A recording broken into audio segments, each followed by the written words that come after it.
तो तुम भी अगर फोटोशॉप को सीखना अभी अभी स्टार्ट किए हो ना, तो इस वीडियो को पूरा जरूर देख लेना, क्योंकि मैं इस वीडियो में मूव टूल को यूज करना तो बताऊंगा ही साथ कुछ ऐसे टिप्स भी दूंगा ना जो तुम्हारे डिजाइनिंग के प्रोसेस को काफी इजी कर देगा। तो चलो वीडियो को स्टार्ट करते हैं। तो तुम जब फर्स्ट टाइम फोटोशॉप को ओपन करोगे ना, तो तुम्हें यहाँ पे काफी सारे टूल्स देखने को मिलेंगे, और जो ऊपर में टूल्स देखने को मिल रहा ना भाई, इसी को कहते हैं मूव टूल, ठीक है।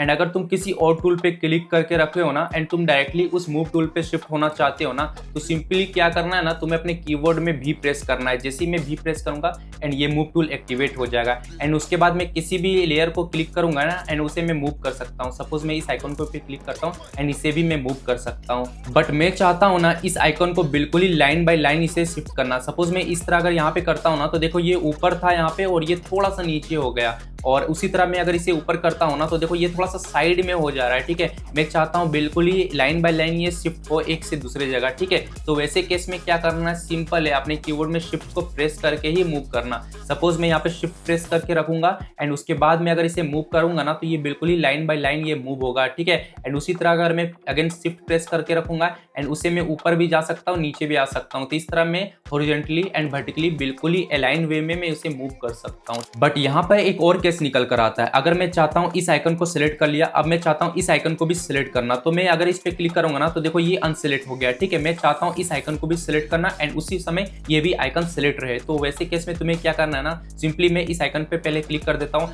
एंड इस आइकन पे क्लिक करने से पहले तुम्हें क्या करना है ना, अपने कीबोर्ड में शिफ्ट को प्रेस करके ही रखना है, ठीक है। शिफ्ट प्रेस करके रखना एंड उसके बाद में अगर राइट क्लिक करता हूँ ना, सॉरी लेफ्ट क्लिक करता हूँ, तो ये भी सिलेक्ट हो जाएगा। एंड उसी तरह मैं इस पे भी क्लिक करूंगा तो ये भी सिलेक्ट हो जाएगा, एंड इस पे भी मैं क्लिक करता हूँ तो ये भी सिलेक्ट हो जाएगा। तुम्हें ध्यान रखना है अपने कीबोर्ड में शिफ्ट को प्रेस करके ही रखना है, ठीक है। उसके बाद क्लिक करना किसी और लेयर पे, तो वो भी लेयर सिलेक्ट हो जाएगा। मल्टीपल लेयर तुम इस तरह सिलेक्ट कर सकते हो, एंड उसके बाद में अगर मूव करूंगा ना, तो ये चारों लेयर सिलेक्ट होगा एंड एक ही टाइम में वो मूव भी होगा, ठीक है।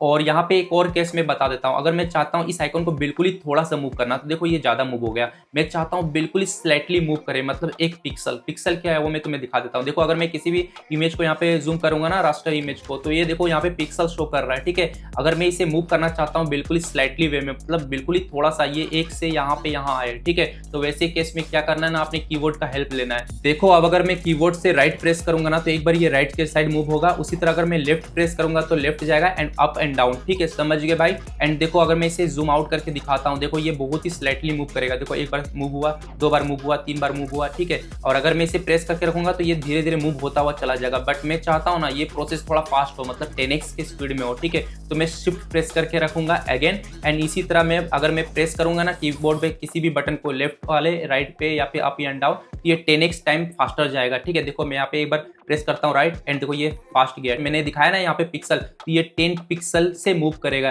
10x time faster. तो देखो इस केस में मैं शिफ्ट भी प्रेस करके रख रहा हूँ एंड राइट भी प्रेस करके रखा हूँ अपने कीबोर्ड से, तो देखो ये बहुत ही फास्ट मूव हो रहा है। समझ गए भाई। एंड देखो कभी कभी क्या होता है ना, हम लोग कोई डिजाइन क्रिएट कर रहे हैं जहाँ पे बहुत ही लेयर पे हम लोग काम कर रहे हैं, बहुत सारे लेयर पे हम लोग जब काम करते हैं ना, तो उस समय किसी एक पर्टिकुलर लेयर को सिलेक्ट करना काफी मुश्किल हो जाता है। फॉर एग्जाम्पल मैं तुम्हें दिखा देता हूँ। यहाँ पे देखो बैकग्राउंड पे एक ब्लर सा इमेज दिख रहा है जिसपे फाइबर लिखा हुआ है, ठीक है। अगर मैं मूव टूल यहाँ पे सिलेक्ट करता हूँ, ठीक है, एंड मैं चाहता हूँ इसको सिलेक्ट करना, तो मैं इस बार प्रेस करूंगा ना, तो देखो यहाँ पे कोई और ही लेयर सिलेक्ट हो गया, ठीक है। अगर मैं इस पे मूव करूंगा ना, तो देखो यहाँ पे एक लेंस फ्लेयर वाला जो था ना मेरा लेयर, वो सिलेक्ट हो गया, ठीक है। तो मैं इस बैकग्राउंड वाले लेयर को कैसे सिलेक्ट कर सकता हूँ, तो उसके लिए मैं एक और चीज दिखा देता हूँ। देखो यहाँ पे मैं है ना, सपोज यहाँ पे एक सॉलिड कलर ले लेता हूँ एंड इसको मैं ट्रांसपेरेंट कर देता हूँ थोड़ा सा। मैं यहाँ पे ब्लैक ही कलर ले लेता हूँ एंड इसकी ओपेसिटी को मैं डिक्रीज कर देता हूँ, ठीक है। एंड देखो यहाँ पे मैं जब अपवर्क वाले आइकन पे मैं क्लिक करूंगा ना, तो देखो यहाँ पे ऊपर वाले लेयर ही सिलेक्ट है। मैं अगेन दिखा देता हूँ, इसे मैं अनसिलेक्ट कर लिया हूँ, ठीक है।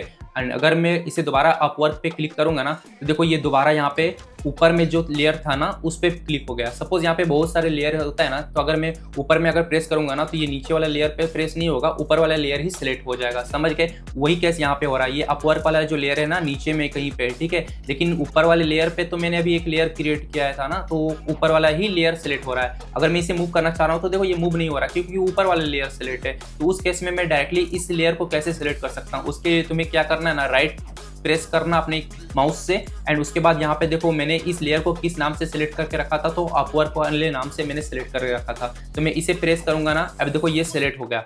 बट अभी सेकंड केस मैंने ये तो समझ गया कि कैसे मैं उस लेयर को सिलेक्ट कर सकता हूँ। कोई भी लेयर अगर नीचे पे है ना तो मैं उस लेयर को कैसे सिलेक्ट कर सकता हूँ वो तो तुम समझ गए। डायरेक्टली यहाँ पे प्रेस करना है, यहाँ पे जितने भी आसपास में लेयर है ना वो उसका नाम यहाँ पे शो करने लगेगा। जरूरी नहीं कि तुम्हें इसी लेयर पे क्लिक करना है राइट क्लिक, ठीक है, वैसा नहीं है। अगर तुम इसके साइड में भी क्लिक करते हो ना तो देखो इसके आसपास में जितना लेयर है ना वो तुम्हें यहाँ पे शो करने लगेगा, समझ गए भाई। एंड अभी यहाँ पे सेकंड केस क्या निकल कर आता है ये तो तुम समझ गए कि कैसे लेयर को सिलेक्ट करना है। बट अगर मैं इसे मूव करने जाऊंगा ना तो देखो ये दोबारा अनसेलेक्ट हो गया एंड ऊपर वाले लेयर ही पे आ गया, ठीक है, क्योंकि मैंने जब दोबारा इसे मूव करने जा रहा था ना तो वो अगेन ऊपर वाले लेयर सेलेक्ट हो गया। उस केस में क्या करना है, ठीक है, तो मैं अगेन इसी लेयर को सिलेक्ट करता हूँ, ठीक है, अपवर्क वाले लेयर पे, ठीक है। एंड अब देखो यहाँ पे तुम्हें ऑटो सिलेक्ट का ऑप्शन देखने को मिलेगा, ये इनेबल है। अगर तुम इसे डिसेबल करोगे ना तो उसके बाद तुम कहीं भी क्लिक करोगे ना तो तुम जो लेयर को पहले सिलेक्ट करके रखोगे थे ना उसी लेयर को ही सिलेक्ट रखेगा ये फोटोशॉप, ठीक है, और दूसरा लेयर सिलेक्ट ही नहीं होगा, ठीक है। अगर मैं यहाँ पे भी प्रेस करके इसे मूव करूंगा तो यही लेयर सिलेक्ट होगा, और अगर मैं यहाँ पे भी प्रेस करके इसे मूव करना चाहूंगा ना तो कोई और लेयर सिलेक्ट नहीं होगा, यही लेयर सिलेक्ट होगा, क्योंकि मैंने इसे अनलॉक कर दिया है, ठीक है, इस लेयर को, ठीक है। एंड दोबारा अगर मैं पहले जैसा करना चाहता हूं तो मैं इसे सेलेक्ट कर लूंगा, ठीक है। एंड अभी देखो बार बार मैं अगर इसे मूव करना चाह रहा हूं, ठीक है, तो ये काफी ज्यादा लेंदी प्रोसेस है, मतलब तुम्हें यहाँ पे जाना होगा, इसे डिसेबल करना होगा, तो इसका मैं शॉर्टकट बता देता हूँ, ठीक है। अगर तुम विंडो यूज कर रहे हो ना तो सिंपली क्या करना है, तुम्हें कंट्रोल को प्रेस करके रखना है, और अगर तुम मैक यूज कर रहे हो ना तो तुम्हें कमांड को प्रेस करके रखना है अपने कीबोर्ड से, ठीक है। मैं अगेन दिखा देता हूँ, मैं इसे सिलेक्ट करता हूँ, ठीक है। एंड अभी देखो ये तो सिलेक्ट है, बट अगर मैं इसे मूव करने जा रहा हूँ तो देखो दोबारा मैंने क्लिक किया था तो ये ऊपर वाला लेयर सिलेक्ट हो गया। तो अभी देखो क्या करना है, मैं अगेन इसी लेयर को सिलेक्ट करता हूँ, ये अपवर्क वाले आइकन को, ठीक है। एंड अभी मैं मूव करने से पहले मैं क्या करूंगा ना, यहाँ पे देखो मैंने कमांड जैसी प्रेस करूंगा ये उल्टा हो जाएगा, मतलब टिक था तो अनटिक हो जाएगा, उसके बाद में इसे मूव कर सकता हूं। तुम्हें कमांड को जब तक तुम प्रेस करके रखोगे ना अपने कीबोर्ड में, कंट्रोल अगर तुम विंडो यूज कर रहे हो, एंड मैक के लिए तुम्हें क्या करना होगा, कमांड को प्रेस करके रखना होगा। तो देखो जब तक मैं प्रेस करके रख रहा हूं तब तक ये डिसेबल है, जैसे मैं अपने कमांड को छोड़ूंगा ना तो देखो यहाँ पे वो टिक हो जा रहा है, ठीक है। तो तुम्हें कमांड को प्रेस करके रखना है, और अगर विंडो यूज कर रहे हो तो कंट्रोल, तो देखो उसके बाद मैं इसे मूव कर सकता हूँ, ठीक है। और अगर ये पहले से अनटिक रहे, ठीक है, और इसे मैं थोड़ी देर के लिए टिक करना चाहता हूँ तो सिंपली तुम कमांड को प्रेस करना तो ये अल्टर काम करेगा, मतलब टिक हो जाएगा। वैसे अगर तुम्हें ये थंबनेल पसंद आ रहा है ना तो मैं बता दूं, ये जो इमेज में आंसू है ना भाई ये ओरिजिनल नहीं है, ये दूसरे इमेज से मैंने ब्लेंड किया है, और ये रेड रेड आईज भी मैंने दूसरे इमेज से ब्लेंड किया है। अगर तुम्हें भी ब्लेंडिंग के बारे में जानना है और कुछ हिडन ट्रिक्स के बारे में जानना है तो जो तुम्हें स्क्रीन में दिख रहा है ना भाई वीडियो, उस वीडियो को कंप्लीट देख लेना। ये वीडियो तुम्हें वीडियो के एंड में भी देखने को मिल जाएगा और डिस्क्रिप्शन में भी देखने को मिल जाएगा, या तो मेरे चैनल पे जाकर चेकआउट कर सकते हो, फिर तुम्हारा जो डिजाइनिंग का लेवल है ना यहाँ से यहाँ पहुंच जाएगा, ठीक है। एंड तुमने एक चीज और नोटिस किया होगा, इन टूल्स के साइड में ना तुम्हें एक पॉइंट एरो भी दिख रहा होगा। अगर तुम किसी भी टूल पे राइट क्लिक करोगे ना तो और भी टूल्स यहाँ पे शो करने लगेगा, ठीक है। जैसे यहाँ पे मैं ब्रश टूल के ऑप्शन पे मैं राइट क्लिक करता हूँ ना तो ब्रश से रिलेटेड जितने भी टूल्स है ना यहाँ पे शो करने लगेगा, ठीक है। तो यहाँ पे मूव टूल के नीचे में यहाँ पे आर्टबोर्ड है, तो चलो मैं आर्टबोर्ड के बारे में भी तुम्हें एक्सप्लेन कर देता हूँ। सपोज मैं आर्टबोर्ड को यहाँ सेलेक्ट कर लेता हूँ, उसके बाद माउस को यहाँ पे क्लिक करके ड्रैग करके यहाँ पे छोड़ूंगा ना तो ये देखो यहाँ पे उतने ही साइज में ना आर्टबोर्ड क्रिएट हो जाएगा, देखो उसी के साइज में ये कट गया आर्टबोर्ड, ठीक है। एंड उसके बाद मैं यहाँ पे प्रॉपर्टीज के पैनल पे आता हूँ, ठीक है। ये प्रॉपर्टीज का पैनल तुम्हें विंडो ऑप्शन करोगे यहाँ पे भी तुम्हें देखने को मिल जाएगा, अगर यहाँ पे शो नहीं करेगा, ठीक है, तो यहाँ से तुम्हें एक्टिवेट कर सकते हो। विंडो के ऑप्शन पे आना और यहाँ पे प्रॉपर्टीज का पैनल पे टिक कर देना तो ये यहाँ पे दिखने लगेगा, ठीक है। एंड देखो यहाँ पे विड्थ और हाइट भी दिख रहा है, तो यहाँ पे मैं आर्टबोर्ड के साइज को यहाँ पे खुद से कस्टमाइज भी कर सकता हूं। तो इस वीडियो में मुझे इतना ही बताना था, बाकी कोई भी प्रॉब्लम हो तो डिस्क्रिप्शन में तुम्हें ना लिंक्डइन और इंस्टाग्राम दोनों का लिंक मिल जाएगा भाई, डीएम करो और जो भी प्रॉब्लम हो शेयर करो, उसका सॉल्यूशन तुम्हें जरूर मिलेगा, ठीक है। और अगर तुम पूरा थंबनेल एआई की हेल्प से बनाना चाहते हो ना तो इस वीडियो को जरूर देख लेना जो तुम्हें राइट साइड में देखने को मिल रहा है, और प्लेलिस्ट भी चेक कर लेना अगर तुम्हें एक्स्ट्रा इन्फॉर्मेशन लेना है, ठीक है। बाकी मेरे चैनल पे और भी वीडियोस है तो उसको भी एक बार जरूर चेकआउट कर लेना। मिलते किसी और वीडियो में, तब तक के लिए जय Hind and thanks for watching bro.